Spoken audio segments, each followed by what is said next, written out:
Mesdames, Messieurs, bonsoir. Je suis très heureux de venir partager avec vous quelques réflexions sur le super-héros Big Data. Et quand on veut, comme ça, pénétrer un peu plus dans la mentalité d'un super-héros, il est important de connaître ses origines. Alors, vous le savez sans doute, le super-héros Big Data a pour grand-père un autre super-héros bien connu. C'est Captain America. Captain America est un super-héros qui est apparu dans les éditions Marvel en 1940.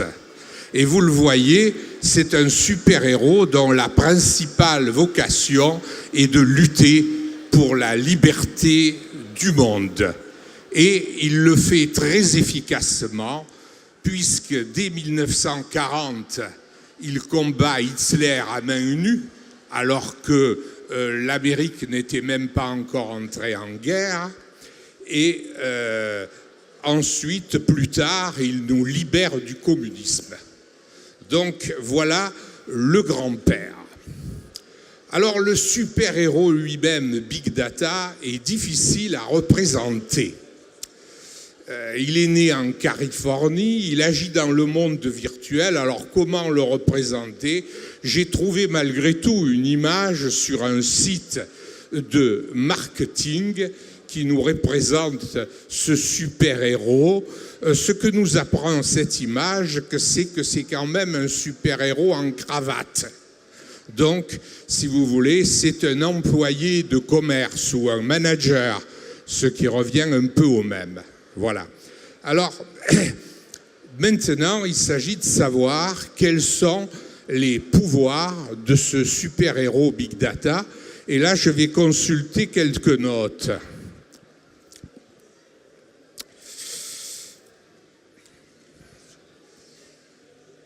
Voilà, les buts de Big Data sont encore beaucoup plus nobles que ceux de Captain America.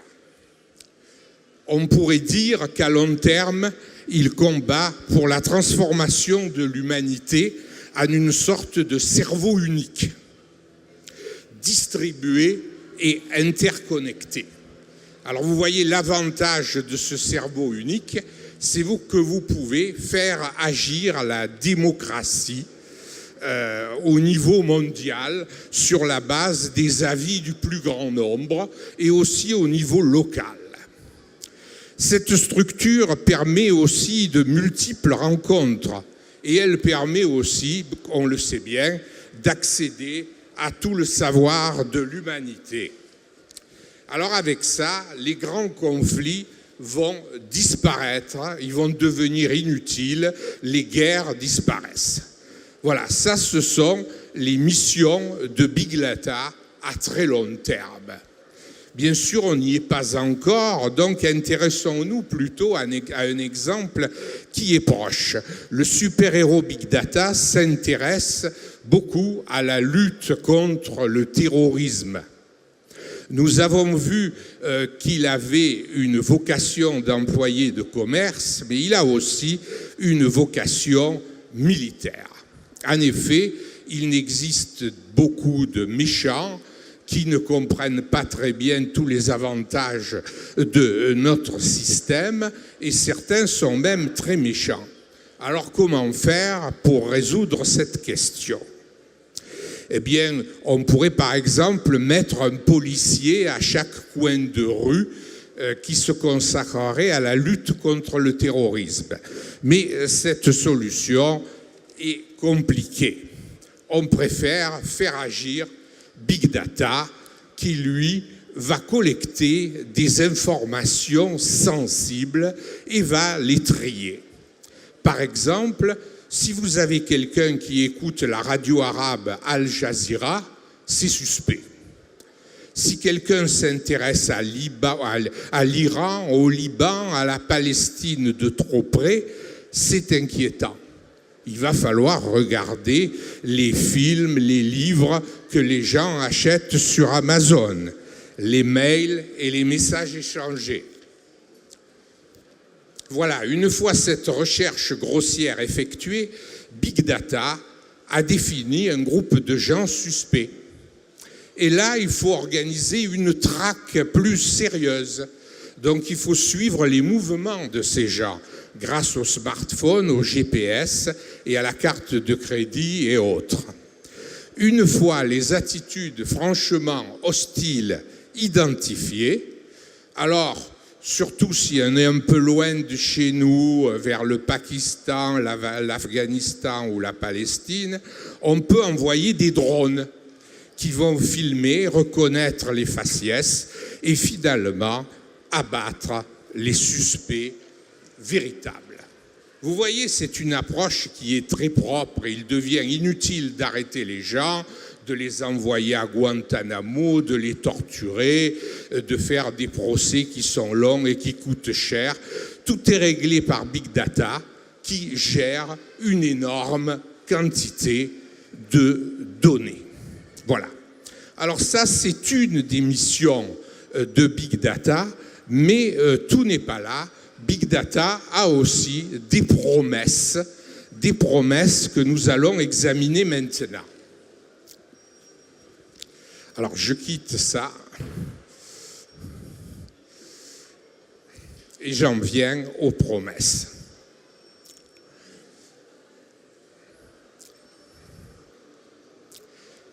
Alors, la première promesse de Big Data est d'actualité puisque c'est la rentrée la semaine prochaine.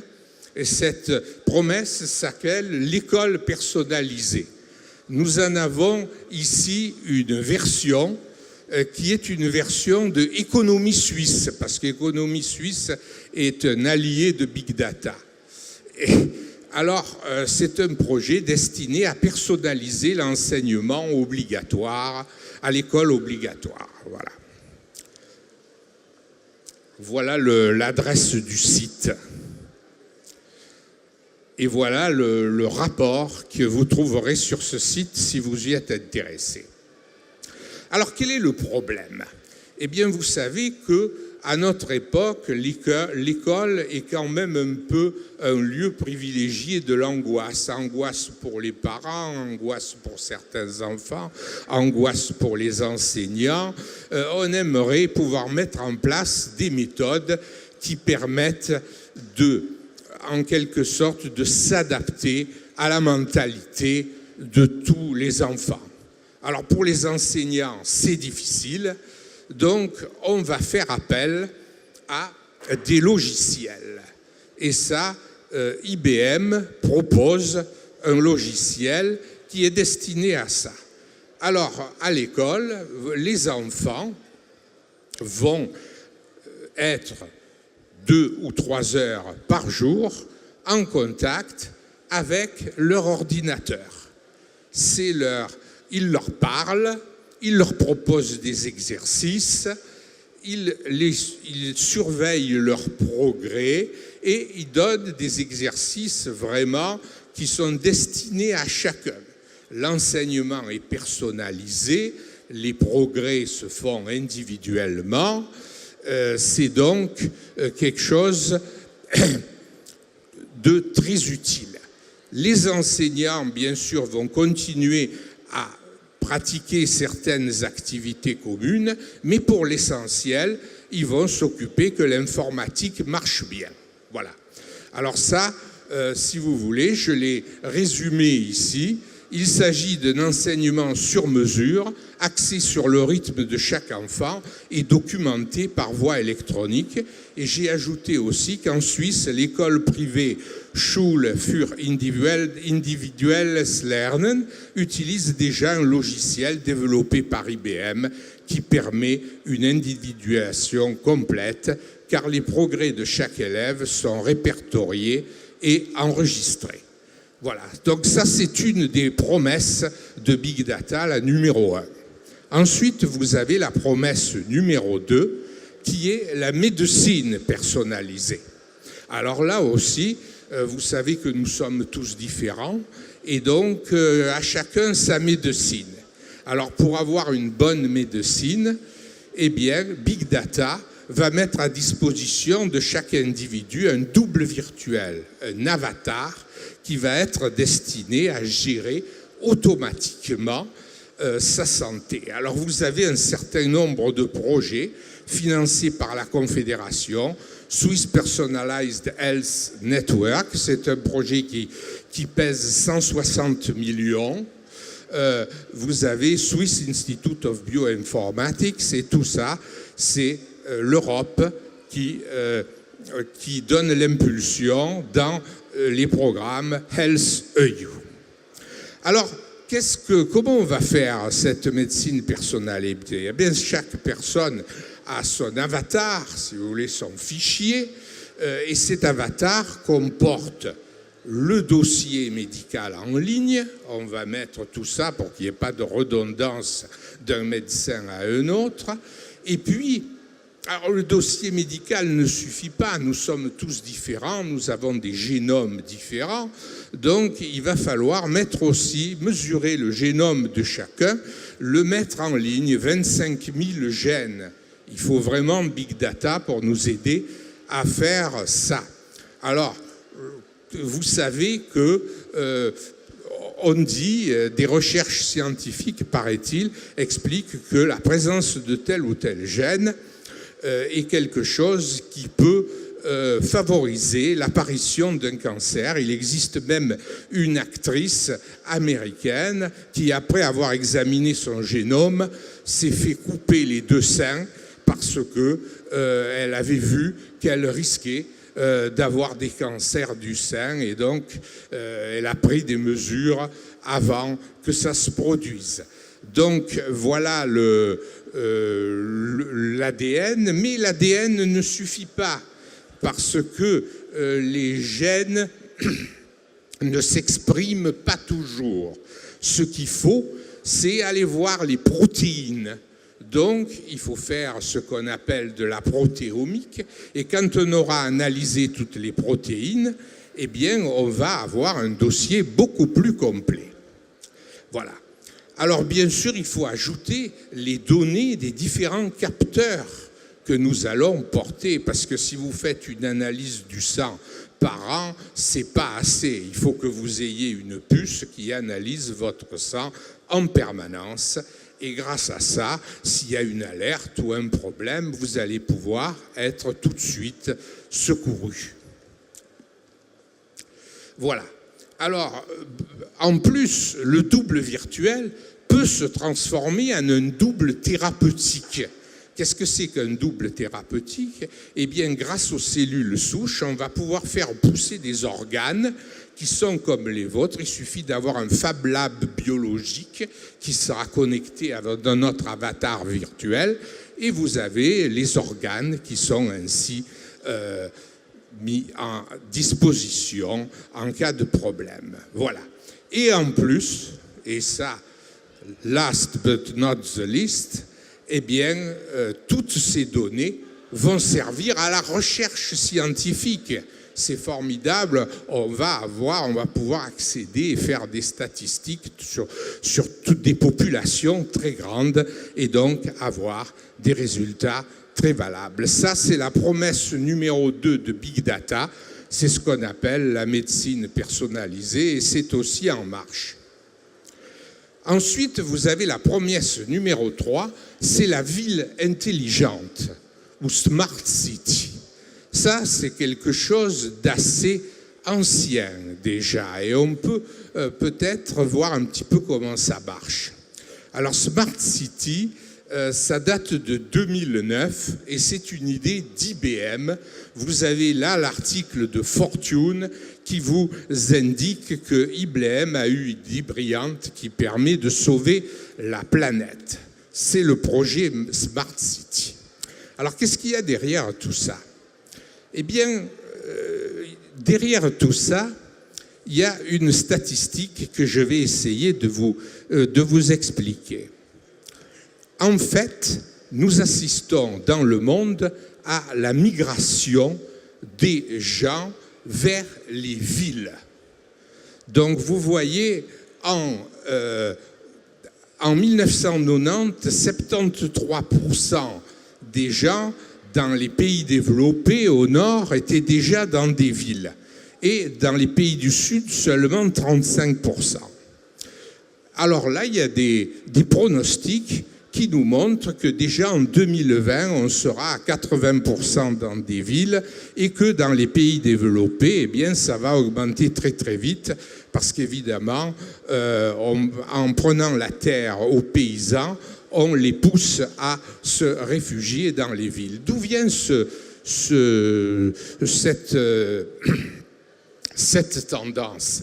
Elle vient du fait que nous travaillons maintenant surtout dans le tertiaire, c'est-à-dire le secteur primaire, le secteur secondaire ont été repoussés dans le sud, en Chine aussi et en Orient, et nous, on travaille surtout dans le tertiaire. Si vous voulez, nous sommes devenus une société de services. Et alors, du coup, les services, ça se fait mieux en ville, et du coup, les gens viennent dans les villes. Alors, les villes, c'est embêtant.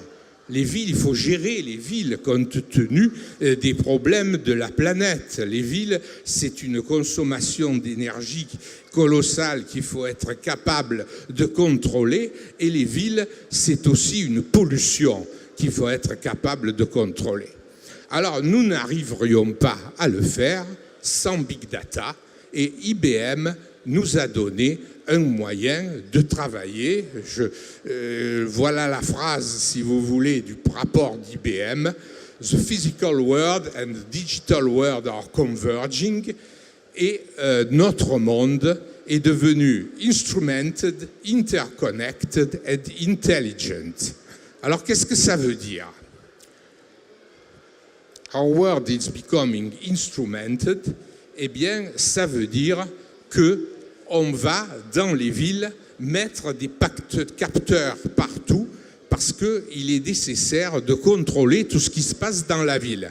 Alors, ce sont les capteurs de présence, ce sont les capteurs de reconnaissance faciale, ce sont les GPS des véhicules, ce sont évidemment pour les gens les smartphones et on sait à tout moment dans la ville intelligente qui occupe l'espace public et vers où se dirigent et stationnent les véhicules. Voilà. Alors Big Data, du coup, est capable de détecter tout geste inhabituel et aussitôt, si un geste inhabituel, quelque chose qui n'est pas normal, est aussitôt analysé par Big Data. Alors ça, c'est pour la présence des gens. Maintenant, il faut que vous soyez capable de contrôler les transferts de ressources énergétiques. Donc là, vous allez avoir des compteurs communicants branchés à l'Internet des objets et qui vont, pour l'électricité, le gaz, l'eau. Vous avez aussi des appartements hyper connectés qui permettent la résolution tous les problèmes de la vie courante, y compris les problèmes culturels. Vous pouvez avoir de très grands écrans dans certains appartements proposés ainsi par Cisco. Vous avez de très grands écrans dans différentes pièces où vous voulez suivre par exemple un cours de yoga en grandeur nature pendant que votre fille suit dans la chambre à côté la leçon d'un des meilleurs professeurs de Cambridge. Alors, et évidemment, les objets de la vie courante sont tous connectés sur l'Internet des objets, qu'on appelle en anglais IOE, Internet of Everything. Et bien sûr, tout devient intelligent. Tout devient intelligent grâce aux superordinateurs comme Watson, qui sont les meilleurs amis de Big Data. Voilà. Donc j'ai résumé un petit peu ce qui se passe dans la ville intelligente. Contrôler, mémoriser, détecter les anomalies, tracter, canaliser, gérer les flux, rassurer, densifier, centraliser. Voilà. Alors, vous avez vu ainsi défiler la plupart des grandes promesses de Big Data. Vous en avez vu les avantages aussi. Et mon Dieu, certains d'entre vous peuvent trouver qu'au fond, c'est très bien tout ça. D'autres peuvent se dire que tout ça, de toute façon, est inévitable et que c'est pas la peine de se fatiguer. Laissons-nous glisser et protéger par Big Data. Alors pour ces personnes, je dirais, ma conférence s'arrête là, d'une certaine manière.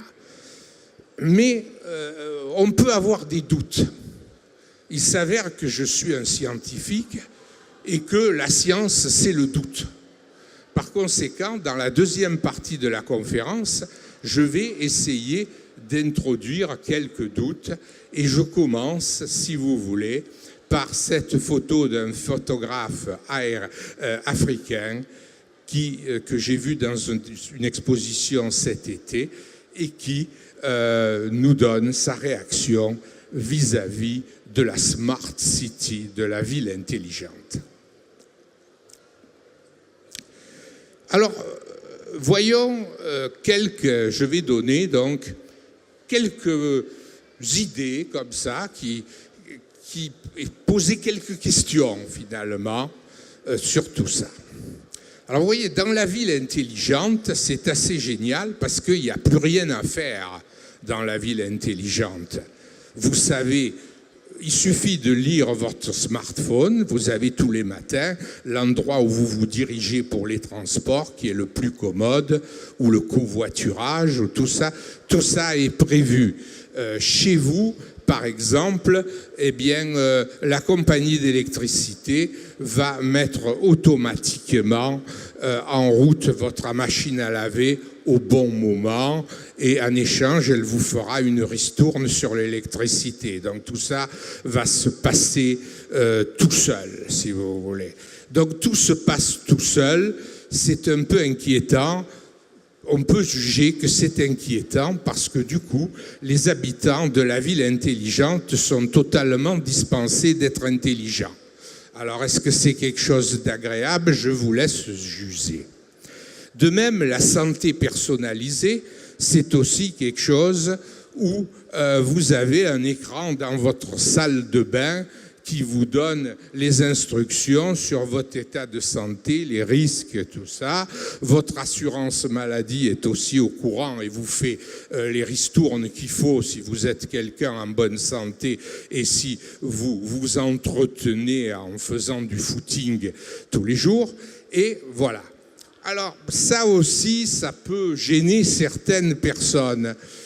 Parce que la santé dans un monde comme le nôtre, on sait que c'est très largement lié au stress et par conséquent, et on sait, si vous voulez, les médecins savent que 30% des guérisons sont dues au fond à des relations humaines, au fait qu'on croit à telle et telle thérapie, etc. Et que ça va pas être dans le code génétique, si vous voulez. Voilà. L'intelligence artificielle aussi nous laisse prévoir la prolétarisation de la plupart des métiers, et en particulier de celui de l'enseignant et de celui du médecin. Pourquoi? Qu'est-ce que ça veut dire prolétarisation? Un prolétaire, c'est un travailleur qui sert une machine, si vous voulez. Voilà un prolétaire. Alors là, il sert une machine mécanique, mais on peut imaginer le prolétaire qui se trouve toute la journée devant des écrans.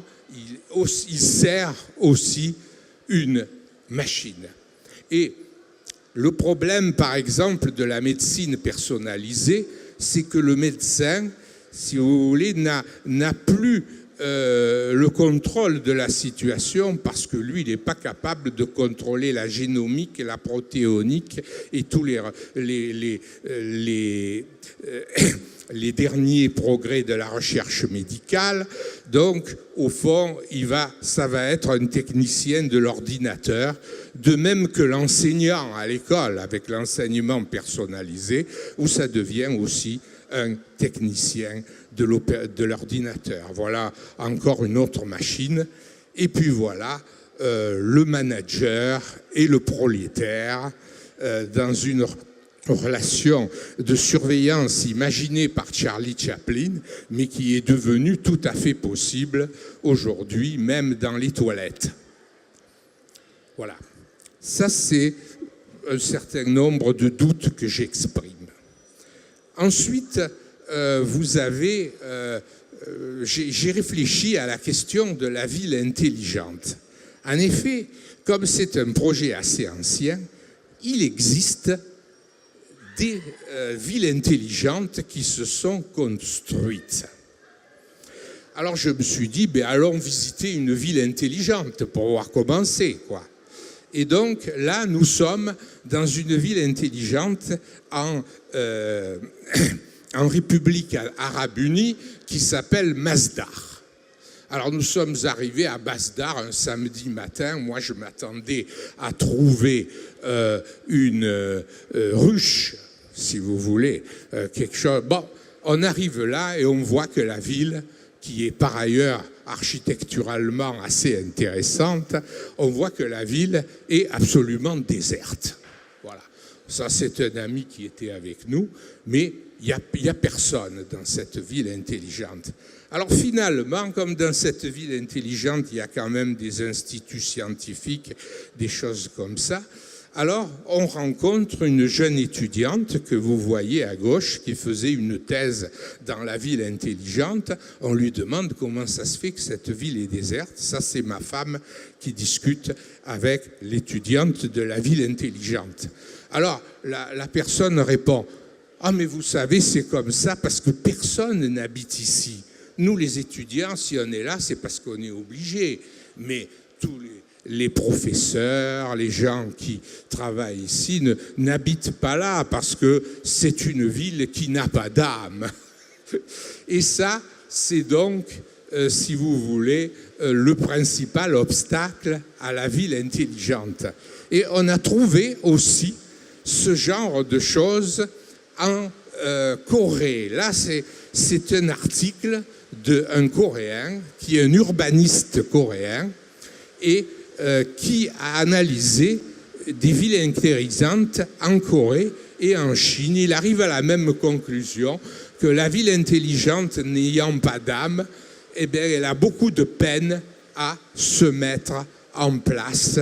Ça, c'est une question intéressante aussi à se poser. Et évidemment, on peut se poser la question, Big Data a-t-il une âme? C'est une question que nous nous sommes beaucoup posée dans l'histoire. Nous nous sommes demandé si les Indiens d'Amérique avaient une âme et puis si les Noirs esclaves avaient une âme. Voilà, je vous pose la question, Big Data a-t-il une âme? Et si je ne sais pas moi-même répondre à cette question, mais je sais en tout cas que Big Data est très gourmand et qu'il a un bon appétit. Alors maintenant, nous allons examiner l'appétit de Big Data. Et là, nous arrivons à un point crucial, c'est que le virtuel, c'est quelque chose que nous avons l'habitude de traiter comme quelque chose d'éthéré.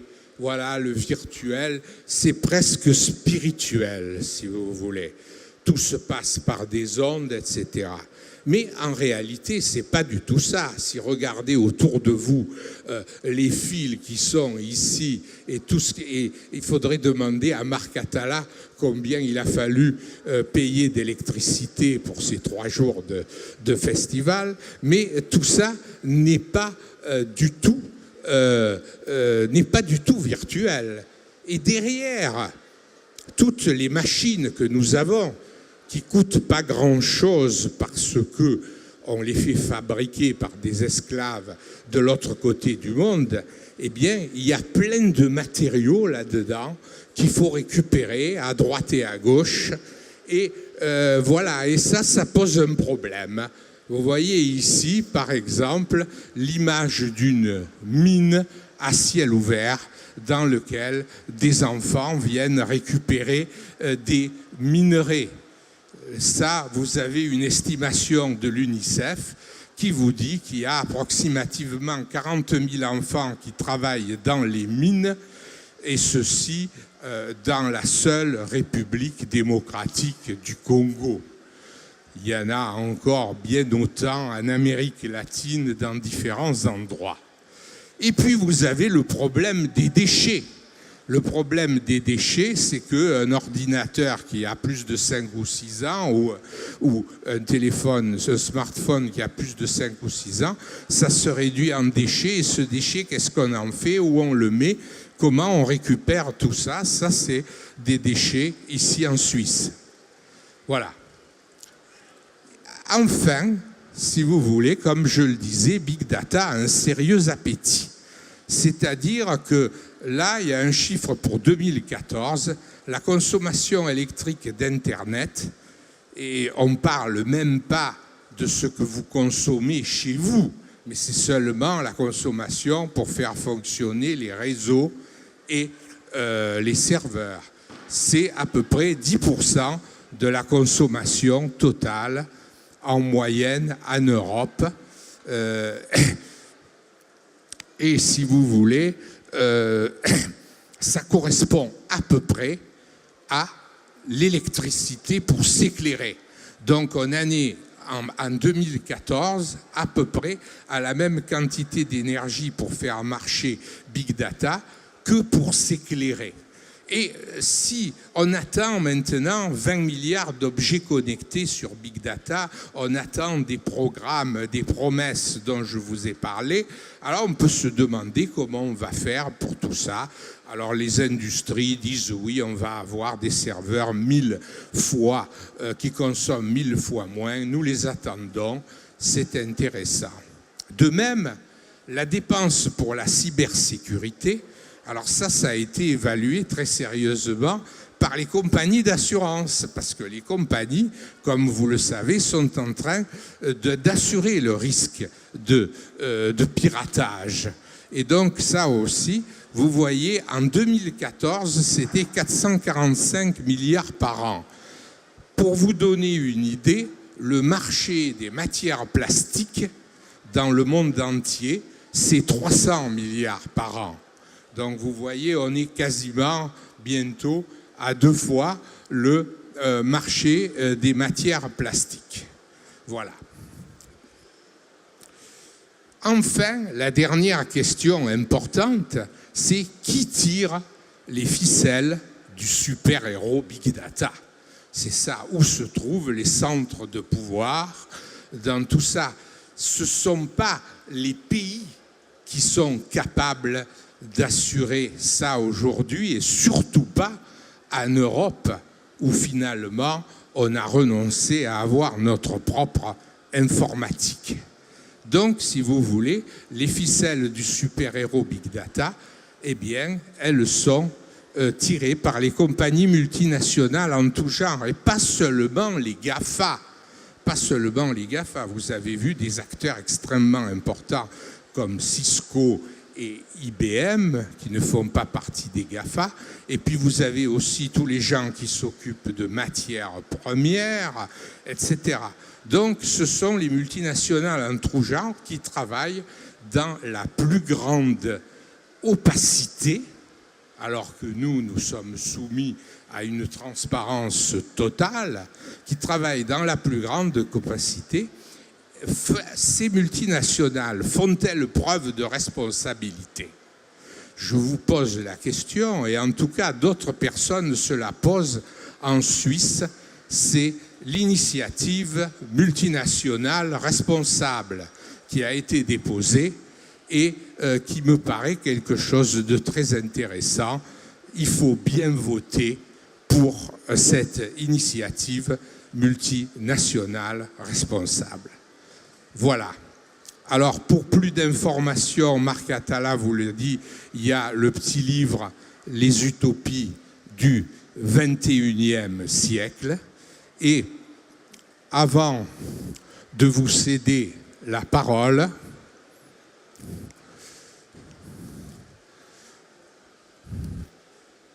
on peut terminer par une petite prière pour le web. c'est une prière cathodique que j'ai prise que j'ai empruntée à un groupe québécois qui s'appelle Mes Aïeux et qui est un groupe rock et de musique populaire québécoise. Et j'ai trouvé que cette prière était très appropriée. Alors je vous la dis. Notre web qui êtes aux cieux, que votre système soit sanctifié, que votre règne se maintienne, que notre volonté s'affaisse sur la terre comme au virtuel. Ploguez-nous aujourd'hui avec notre copain quotidien, pardonnez-nous nos dépenses comme nous pardonnons aussi vos pop-up publicitaires. Nous nous soumettons à toutes vos tentations, mais livrez-nous du mail. Enter. Voilà. Merci de votre attention.